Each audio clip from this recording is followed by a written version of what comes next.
আমার ভাইয়ের রক্তে রাঙানো 21শে ফেব্রুয়ারি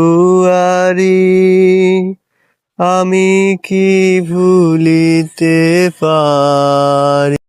সকল ভাষা শহীদদের প্রতি বিনম্র শ্রদ্ধা।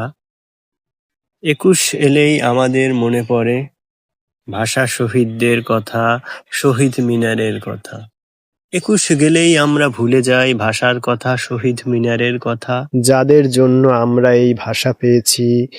আজ আমরা বাংলা ভাষায় কথা বলতে পেরেছি, যাদের রক্তের বিনিময়ে আমরা এই লাল সবুজ শহীদ মিনার পেয়েছি, সবুজের পতাকা পেয়েছি। তাদের কথা আমরা কিভাবে ভুলে যাই, কিভাবে একটি বছর পর আবার মনে করি। আসুন আজ আমরা শপথ নেই তাদের কথা শ্রদ্ধা ভরে স্মরণ রাখব।